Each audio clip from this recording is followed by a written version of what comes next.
What's going on, everybody? Sean Daniel here with Guitar Control, and today we are going to learn the classic rock song I Won't Back Down by Tom Petty and the Heartbreakers. This is an excellent song in the juxtaposition of power chords, palm muting, and open chords. So definitely click the link below because I'm going to tab all of the stuff, have the lyrics on there with the chords so you can play along, and we're going to get right to it.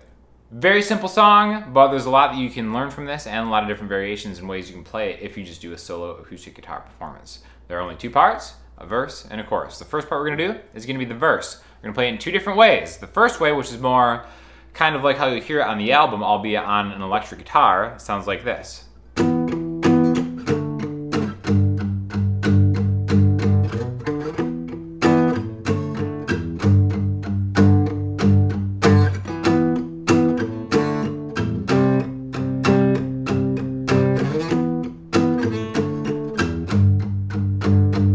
So, these are power chords, just two notes in a chord. We're going to start with the 7th fret on the A string, and then with your pointer finger. And then with either your ring finger or your pinky, you can grab the 9th fret on the D string.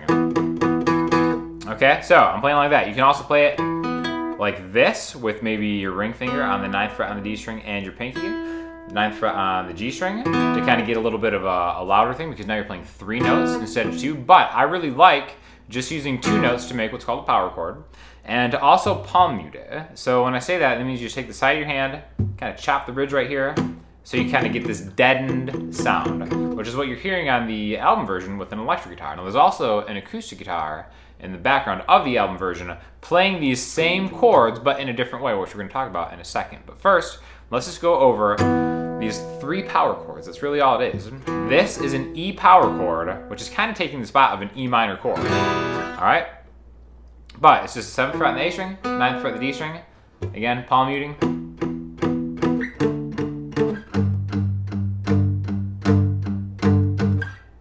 E and D, so the 7th fret on the A string and the 5th fret on the A string, are going to share a bar. So the way we're going to count is 1, 2, 3, 4, 1, 2, 3, 4 onto this last one, okay? So we have,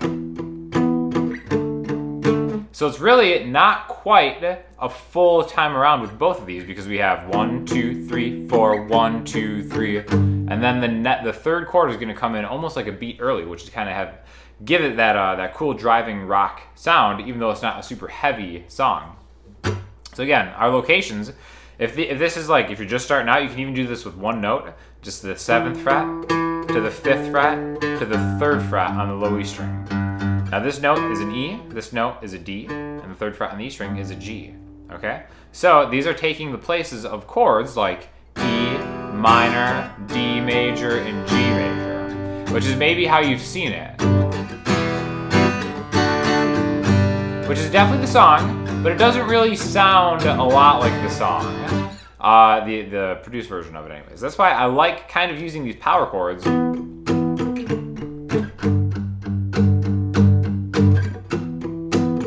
Again, it's the same thing the first 2 times. And again, if you want to count it, again, it's 4 on the first one, 3, and then eventually there's actually going to be 9 counts on this last one, this 3rd fret on the E string, 5th fret on the A string, this G note gets 9. So I still wouldn't recommend counting it. I still like keeping it in groups of 4, like 1, 2, 3, 4, 1, 2, 3, 4, 1, 2, 3, 4, 1, 2, 3, 4, 1, 2, 3, 4, 1, 2, 3, 4, 1, 2, 3, 4, 1, 2, 3, 4. I think that's way better than counting 4, 3, and 9, but that is the actual amount of hits that you're going to have on each chord, okay? So you go through that 2 times. 1, 2, 3, 4, 1, 2, 3, 4, 1, 2, 3, 4, 1, 2, 3, 4, 1, 2, 3, 4, 2, 3, 4, 1, 2, 3, 4, 1, 2, 3, 4. Then the next time, you go to a C, and then back to the original. So a C being the 3rd fret on the A string. So again, that 3rd time around, it's E to D, C, all on the same string, really easy. Just 7, 5, 3. You can even use the inlays, the dots on your guitar that are the odd frets to kind of help you keep track of where that is. lot of times guitars will have it on the side of the neck too that you can kind of follow along with, right? But we just kind of have 4 times around. The first 2 times, E, D, G. The third time, E minor, D, C. And then the 4th time, E minor, D, G. Now the other note I want to make about this specific part is when we're doing it like this, going from the 3rd fret to the E string to the 7th fret of the A string, that can be a long haul, right? So one way to do it is to leave the G 1 beat early. So what I mean by that is 1, 2, 3, 4, 1, 2, 3, 4, 1, 2, 3, 4, 1, 2, 3, 4, 1. Okay, so you notice how I left early, and that last beat, I just kind of hit an open string set, which really isn't open because you're still muting it. 1, 2, 3, 4, 1. That doesn't sound so bad. And that's a much better way to practice your timing than to be like 1, 2, 3, 4, and then switch. However long it takes you to get from the 3rd fret of the E string to the 7th fret of the A string, if it takes you a long time, it doesn't matter. We've all been there when we're starting out. However long it takes you, make that the space between each chord, okay? You can always leave this chord a little bit early as long as you kind of keep the rhythm with your picking hand, even if you want to do like 3 beats early, right? 1, 2, 3, 4, 1, 2, 3, 4, 1, 2, 3, 4, 1, 2, 3, 4, 1, 2. It sounds so much better to practice in time by leaving a chord and still keeping the rhythm, the pulse of the song going, than it does to kind of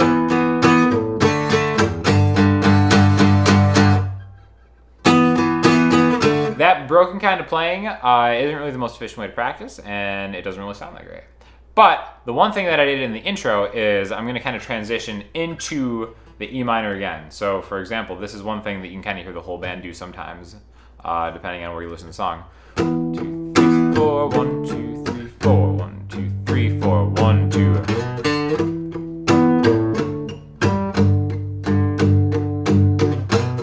This one's cool because we're taking those last 2 beats, all right? The last 2 counts of 4. 1, 2, 3, 4, and almost kind of having like a transitional riff back to where we started. Really easy to do. We're gonna take the last bar of G, 1, 2, 3. That 3rd beat is gonna be the 5th fret to the 7th fret on the E string. And then the 4th beat is gonna be 5A. And then you can slide this down back to the beginning. So 1, 2, 3, 4, 1, 2, 3, 4, 1, 2, 3, 4, 1, 2, 3, 4, 1, 2. Again, optional. Don't have to do it, but it sounds pretty cool. Now, again, we said that these are kind of replacements for open chords on an acoustic guitar. This is representative of an E minor, this a D major, and this a G major. Now, a power chord, like we said, is neither major nor minor, but if you don't know for sure if it's major or minor, use a power chord because it'll work for either one, all right? Now, if you want to do open chords on the guitar, you can do the exact same rhythm. You can still palm mute it with E minor, D, and G. 1, 2, 3, 4, 1, 2, 3, 4, 1, 2, 3, 4, 1, 2, 3, 4. You can even add that transition if you want to.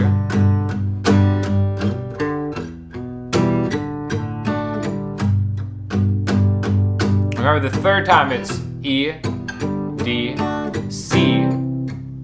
It's just open chords, the same thing. E, D, G. And then you bring it up.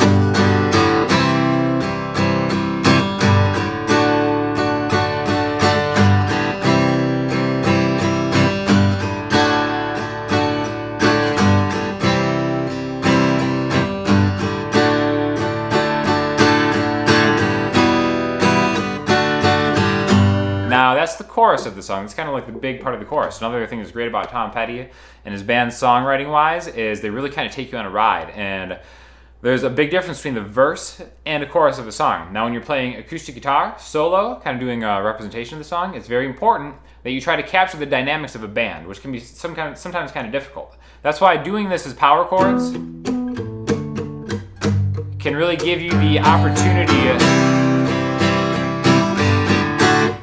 to make that more of like a musical journey and kind of get really loud on certain parts and kind of bring it back on other parts. So all we're doing is we're taking power chords muted into this big chorus. Now, before we get to the chorus, remember those last 2 bars are on a G. whether it's open G or whatever, you can start to build a dynamic up into getting the C chord, this big, powerful C chord, by starting to back off on how you're muting this. Right? See, so you notice it's very dead, and then as I get closer to the C, I'm opening it up, so the last beat that I hit is just a wide open power chord or open chord. Which really kind of takes a lot of the stress off of your guitar too, because a lot of times people just use a dynamic build like that just by like really driving into the strings of the guitar. Those really heavy-handed players can tend to break strings, and a lot of times it just doesn't sound great. Again, if you do that, there's nothing wrong with that. It's cool if you're feeling it and you're giving a passionate performance, that's fine. But I think it's good to be able to take it down into this. Now, the chorus is super easy. It's essentially two different chords, C to D, but this is in the key of G. There's going to be a G transitional element in between those. So on the chord chart, you're going to see that it's going to go G, D, G, C, G, D. So you can kind of cheat that if this is a little too fast. You can cheat it by just getting that D note in between. So what I mean by that is if we have this C chord, right, C major, 3A, 2D, open G, 1B. See how I did that? I just grabbed that G note as a representative of a full G chord. Now again, eventually, you're gonna wanna be able to switch pretty fluidly between these chords. It's gonna pop up all the time. But you just wanna grab a really quick G chord in between a C and a D. And then the inverse of that, in between, when you go back to the C, there'd be a G chord in between the D and the C. Down, down, down, down, down, down, down. These are all downstrokes, really. D, G, C, G, D, G, C, G, D, G, E, D, G. Or instead of that last E minor, you can go right back to the power chords.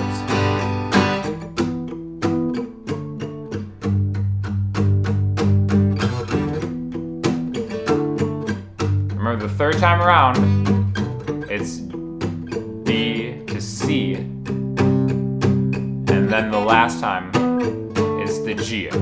Back it off.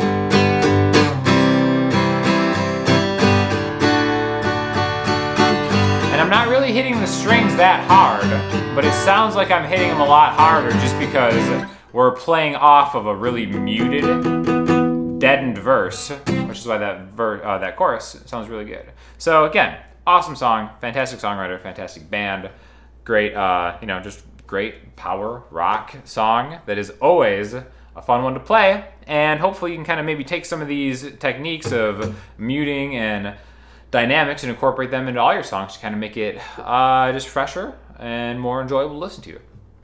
So I hope you learned something. If you have any questions or comments, hit us up. Maybe other songs you want to hear, let us know what you think. And definitely click on any of these surrounding videos to check out more content from myself and the other great instructors we have on the site. And again, like I always say, any feedback at all, do not be shy. Let us know what you want to see, and we'll get back to you. So I'll see you soon. Thanks a lot.